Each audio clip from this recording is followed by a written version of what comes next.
go to any after parties. We just went home. Around lunchtime, it was really coming down.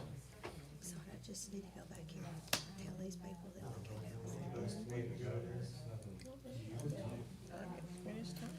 All right, it's 6:40. We'll call the Finance Committee meeting to order. There's no quorum.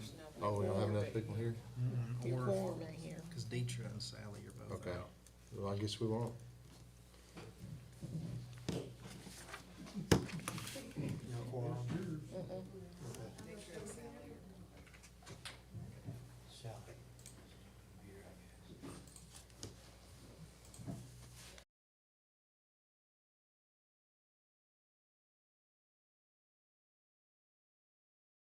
Do we have to have a forum for that? No. Okay. So every 4 years, okay, good deal. Every 4 years, we need to go to all of our banks and just ask what their rates are, make sure they're still members of the state of Tennessee collateral pool. And if they're not, will they guarantee to pledge 105% on the city's funds? And, I've done that and I've received all of those results back. And in a nutshell, First National Bank is where we do most of our banking for the city, and they are the only bank in town that currently offers positive pay. And that is what we started doing last year in lieu of our check fraud case. So outside of the interest rates and getting down into that discussion, and I'm happy to do that, but I think we need to stick with First National just for the fact that we have an extra layer of protection against the fraud that is happening more and more across cities. So in that, we write a check, and then we also upload a file to the bank. And if that file and that check number, the name, the date, and the amount don't match, it won't clear the bank. They contact us and they say, hey. So in the case last year where someone fraudulently wrote a check on our account, the amount wasn't what we had written, it wasn't to the person we had written it to, and the date didn't match. That would have never cleared our checking account had we had positive pay. So I think positive pay is something very valuable, and it's something we need to keep on those city checking accounts where we're writing all of those payments out of. So outside of that, I don't recommend any changes. I just wanted to update you all that we have checked that box. Every 4 years we check that. But I would like to explore, Coffee County, or Coffee Bank and Trust was a new respondent to the quotes this year. And I would like to explore opening a utility account there at that location, similarly to what we have at Homeland and Citizens and Security Federal. And that's where our water and sewer customers can make a payment on their water account. It actually opens a checking account there at that bank, and then we use that, we can pull that over to First National Bank to continue with normal day-to-day operations, just like we do with those others, if that's something y'all would be interested in. That would have us the utility bill accounts at First National, Security Federal, Homeland, Citizens Tri-County, and then I'm suggesting we do that for Coffee County. Chase said that they do that for other utilities, so that would just be an added service for our customers, being able to pay there. Can they do taxes too, or is it just water? Just water. And I know I've come to you before about those, they've gotten a lot better. We've improved some processes on our side, and they have all done a much better job at making sure those payments are accurate and timely when they come up to us. I haven't had a recent case of shutting someone's water off because we didn't get that deposit slip from the bank, and that is a hard conversation to have with a water customer who thinks they've paid their bill and they have paid their bill, but we didn't get that receipt. So unfortunately, we applied late fees, and then we ended up shutting off their water. We haven't had a case of that since I've come before and asked you to reconsider those, so I don't think we need to change anything there. I'm actually asking to add a bank to it, so I don't know if we need a vote on that, Tim, or if that's something we would have to wait for No, I think you can do it. under the Finance Committee. Yeah. Okay, It's not gonna be an expenditure in excess of no, $20,000. no, it's not. Do we need to wait on the full Finance Committee then to make that recommendation? There's Well, only- you don't have a quorum. No, we Yeah, don't. there's no So quorum. you couldn't have a vote other than directory. We can bring that back up a little Okay. later then, if that's something we're all interested in doing. Yeah. Yeah, if they're doing better, I mean, I think it's a good service for people to have. Mhm. The positive pay, does it cost anything? No, Okay. No, they've waived the fees, and all of the banks that we deal with, have waived all of those, stop check fees and things like that for the city, so that's Okay. that's a benefit that each of them provide to us. All So I right. guess there's really nothing, no action, but if you would like more information on those banks, I'm happy to get that to you all. It will next meeting be okay to approve it? Sure. Okay. And we'll have some signature cards and things like we normally do, and I can get All right. those scheduled for y'all. Sounds good. Thank you. Thank you.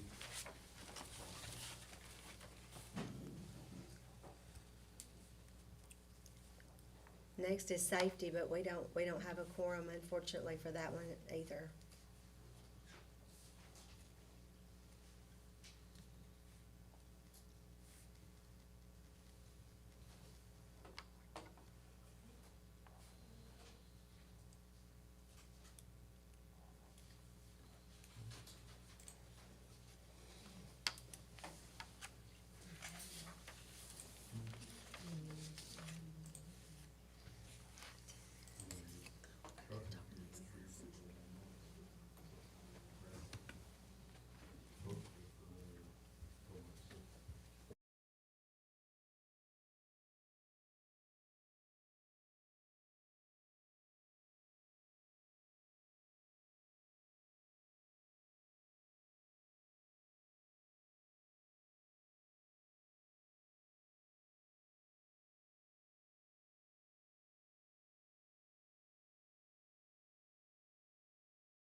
first item on the agenda is to approve the waste oil furnace bid from January 31st, 2025, and Frank's gonna tell us about it. Yes, Lyndon's put in for a grant for used oil heater. We got a place in the back of our shop our building that does not have heat. It's where we store, where they work on the lawnmower some and change blades and stuff like that, just different things. We work back there some. And, we got this oil heater, the, grant, it's 100% paid.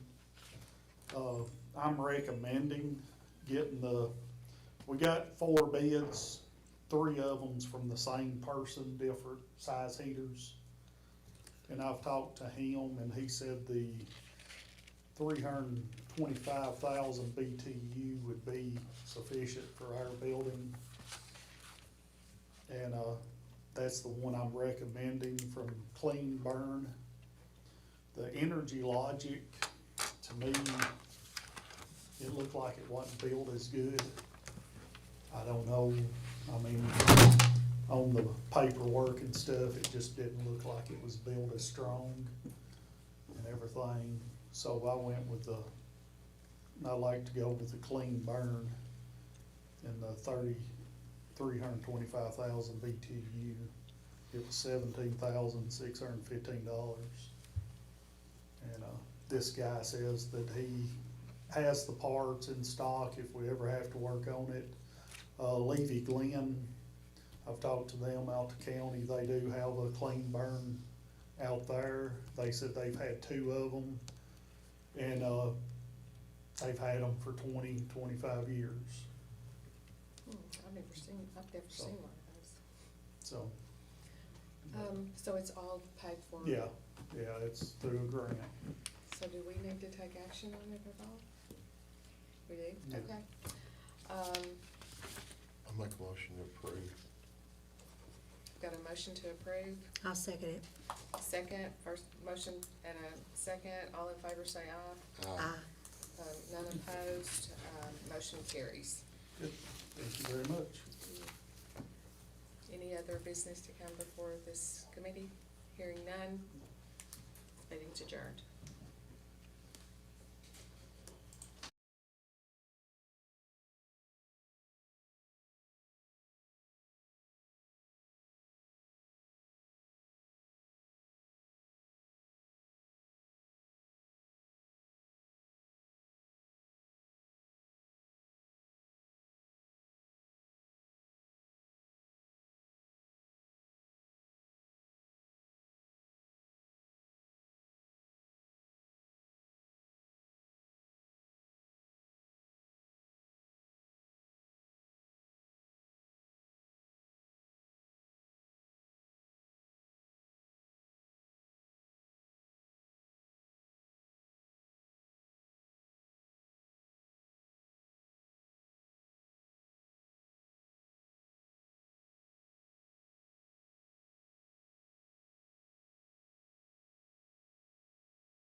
It's 7 o'clock. We will call to order this regularly scheduled meeting of the McMinnville City Board of Mayor and Aldermen. The first item on the agenda is roll call.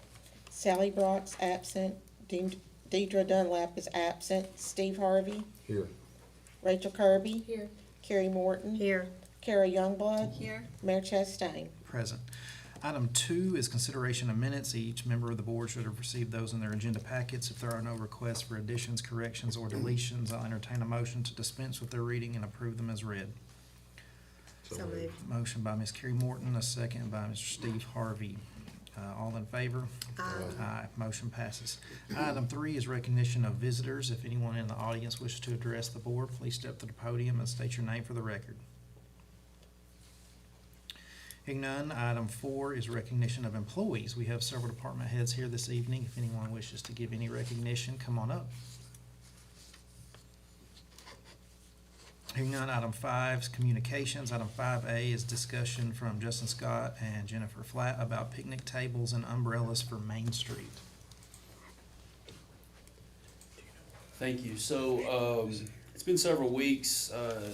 Jennifer and I have had a conversation about some picnic tables. I know we've talked about some ideas of some things to put on the lot, or just downtown, period. So she had approached me about a few different tables. You should have that in your packet. But we wanted something that mimicked the benches that we already have downtown. And so she has gone to the Main Street Board. And I'll let her kind of talk about the process. This is through a grant. Yes, so, this is through our downtown improvement grant that we were awarded. We have about $34,000 that we use for Main Street for just, we're gonna do some trash cans. We're gonna buy five more trash cans that already match what we currently have downtown, 5 more benches, and then we wanted to use them for picnic tables. So Justin and I have had a lot of conversations because the picnic tables that match what we have would be like, I think it was like crazy. It was like 6,000. It was crazy pounds. It was too much and really expensive. And so this one would be a portable picnic table. I think the weight is only about 300 something pounds. So we talked about moving it and stuff like that. They ship pretty quickly, but with my grant timing is I do need to go ahead and start spending the funding. So I do want to ask y'all what you think about them. Historic zoning approved them. Where you would like to see them, because part of the grant, I would have to have them out for them to audit it and say where they are downtown and everything. We would wanna at least buy 4 that look like this. I have money for 4 like this, and then 1 that would be ADA accessible, so it just basically removes one of the benches. And then we also, have thought about putting umbrellas and bases with them, and that's also, whatever y'all think, we can afford to do that.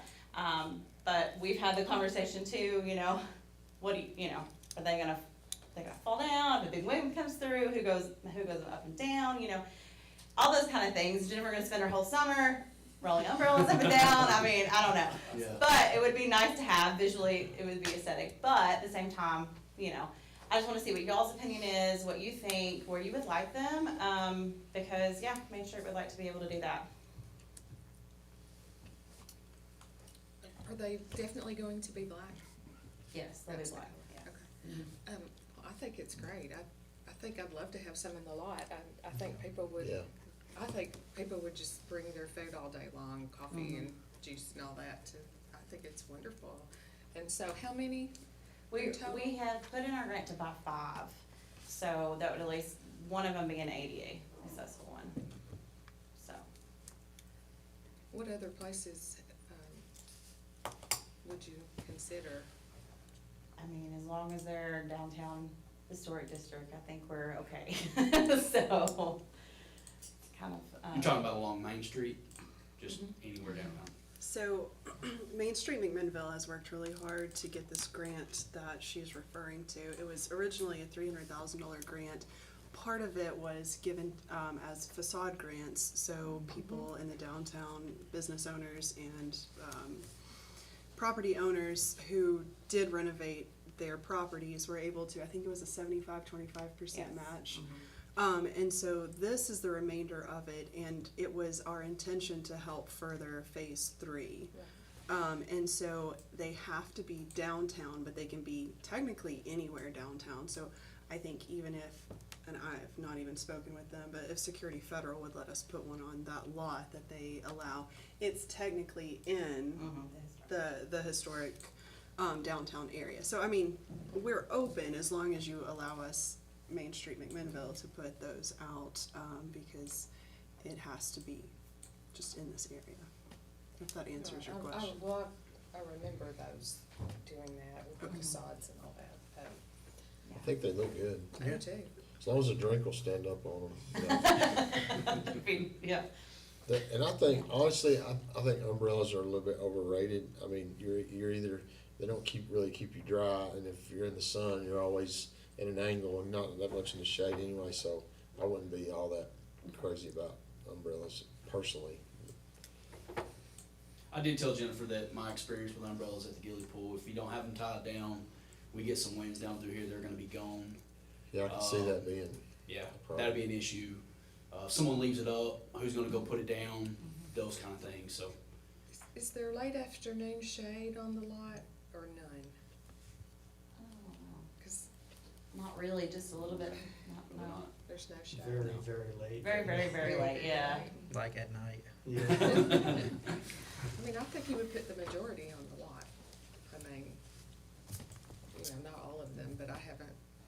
I wondered if you could put some over by the fountain in these areas, and even over here. There's lots of green area Yeah. there.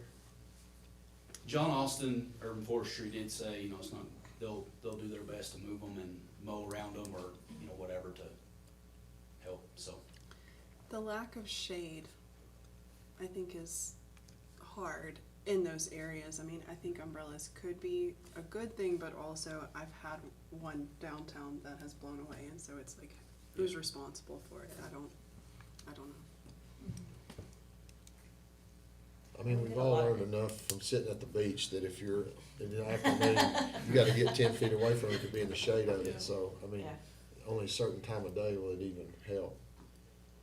Well, and like I said, and we were talking about it, I said, I'm either way on it. Like, yes, they would look nice, it'd be nice for you to have them, but at the same time, it's also just nice to sit outside and eat. And if you're gonna sit outside and eat on a bench, you're gonna sit outside in the sun anyway, Yeah. so. It's hot. Maybe a couple with umbrellas. Those that go, any that go right there, I think would be nice to have it. I don't know, I guess just need to look around to see where they go. But I'm for them, I mean, generally. Oh, Yeah. absolutely. We don't, Mr. Pearl, we have to take action on this. I mean, we're not spending any money or anything. You don't have to. Okay, then, yeah, I mean, we're just agreeable that Okay. Main Street And can. that's all I wanted, you know, I just wanna make sure, you know, where do y'all think they should go and everything like that, because we are purchasing them, and then just, you know, the city's gonna help us with maintain them too, so we're just, Are y'all gonna tell us where you're putting them before you put them there? yeah, that's what we're asking. Is that We're asking today? kind of, Is that yeah, today? in a way, we're asking kind of where do you want them, because, once we order them, they'll probably come in pretty fast, like just a couple of weeks, and then we can start getting them put together and stuff like that, so. And I think she just wants to get them out, so, 'cause where Oh, I would do we, too. where would we store them once she gets them and all that, if we put them Yeah. together, so. And when they come through and start auditing all the grant, even the sub-granting stuff, like, they're gonna be saying like, hey, where are they? So, just kinda, that kind of thing. Okay, so should we just touch base with you about, Yeah, just keep us That's fine. posted We can do that. once they're ordered and on the way and stuff, and we can go Yeah, from but there. as long as y'all are agreeable with them and have them downtown, we're good. All right, thank you, guys. Thank you. Okay, thanks. Item 6 is petitions. There are none. Item 7 is unfinished business. Item 7A is discussion of a replacement for Mr. Marvin Lusk's seat on the McMinnville Housing Authority Board. I did speak with Pamela Vaughn, who is the administrator there, and her recommendation and request was that we appoint his widow, Henrietta Lusk. She's very active in the community, especially with Young Men United, the senior center. She's done some things at Motlow and TCAT, as well as the school system. And Pam Vaughn just asked that I pass that along and asked that the board consider that. I've also had, another board member reach out to me and discuss putting her on there too. he said that she, you know, she would be a really good asset for that. So, I'll make a motion. Okay, I have a motion, Second. I have a second. Any questions or discussion? All in favor? Aye, motion passes. Item 7B is discussion of Jonathan Jones' seat on the Park Theater Advisory Board. From last time, he had asked to roll off. There was recommendation for Christy Ross, but it was asked that we defer this discussion until tonight for other recommendations. I spoke with Joe, he said that Christy was still interested in it, so I think we should move forward with that unless anyone else has any. Yeah, she's a very strong contributor, has good connections in music and entertainment, and is very, very active and involved. So I'm in agreement with that.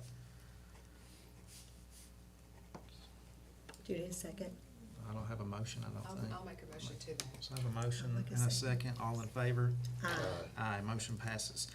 Item 7C is discussion of replacements for Mr. Rodney Boyd and Mr. Charles Marsh on the McMinnville Downtown Revenue Finance Corporation. Mike, did you want to contribute anything to that discussion, or?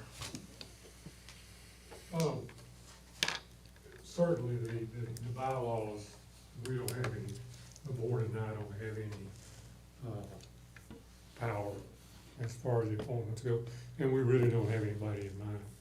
However, since we do have kind of an audience, and since the MDRFC is somewhat of an enigma to a lot of the public, I just thought I'd take a minute to let people know that after the expenditure for doing Main Street, that gave us the foundation to begin awarding tax incentive programs to people along Main Street. So when you think about what the board has done over the past 13 years, we anchored the east end of Main Street with the Pioneer Pediatrics. Then coming down Main Street now, we have the pharmacy, we have Butcher on Main, we have the Public Defender's Office. We've got the work that's being done on Old Fraley's, all that commercial interest down at the bottom, plus the units that are going in upstairs. So it I think has been a great contributor to downtown McMinnville. Thank you for your time. So at our last meeting, we did have 5 names that were recommended. Autumn Malone, who works in finance, Justin Tanner, who's a realtor and general contractor, Kurt Kesey, who works in hospital administration, Anna Sands, a restaurateur, and then Sarah Cantrell, who works at the central office for the school system. I was given another name, Brittany Davis, MES. MES. Yeah. I was given her name to consider.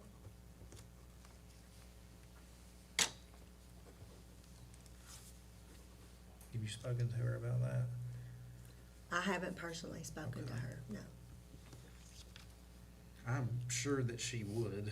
I don't want to blindside anybody, though. Anybody else, any other names that have come up?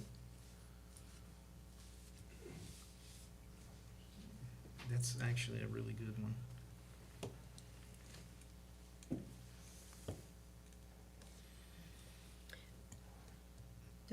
Do you just need a motion for a name?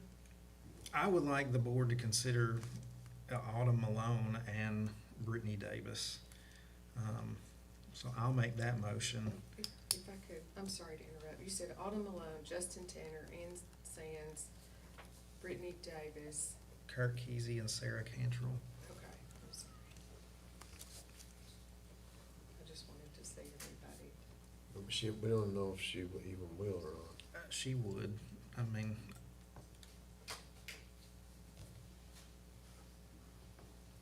So you made a motion? Yes, ma'am. I'll second it. all right, we have a motion and a second. Any questions or discussion? All right, all in favor? Aye. Motion passes. Item 8 is new business. There is none. Item 9 is resolutions. Item 9A is resolution number 2025-04 to accept the bid from Tinsley Asphalt for materials and labor to overlay various identified existing city streets, to authorize the city of McMinnville to enter that agreement and to express the time when the resolution becomes effective. Is there a motion to approve? So moved. Ms. Carrie, motion by Ms. Carrie Morton, Second. second by Mr. Steve Harvey. Any questions or discussion?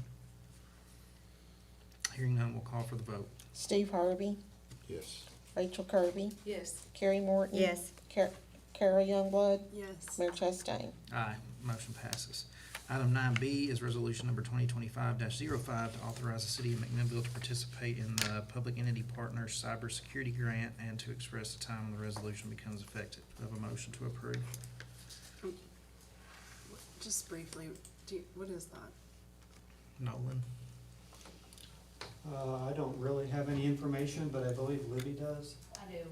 It's, Public Entity Partners has several grants that are available. We did the Safety Partners, Property Conservation, and Driver Safety. We typically get them. We have the cybersecurity. It's a smaller grant. We spend $2,000. They reimburse us for $1,000. That's anything from a firewall to Wi-Fi pass-through. That's Scotty, and we spend money on that every year. Okay, Okay? I'll make a motion for them. I have a motion by Ms. Youngblood, I'll second it. second by Ms. Morton. Any questions or discussion? Hearing none, we'll call for the vote. Steve Harvey, Yes. Rachel Kirby, Yes. Carrie Morton. Yes. Carol Youngblood, Yes. Mayor Chastain. Aye, motion passes. Item 10 is ordinances. There are none. Item 11 is departmental reports. If anyone wishes to address the board this evening, come on up.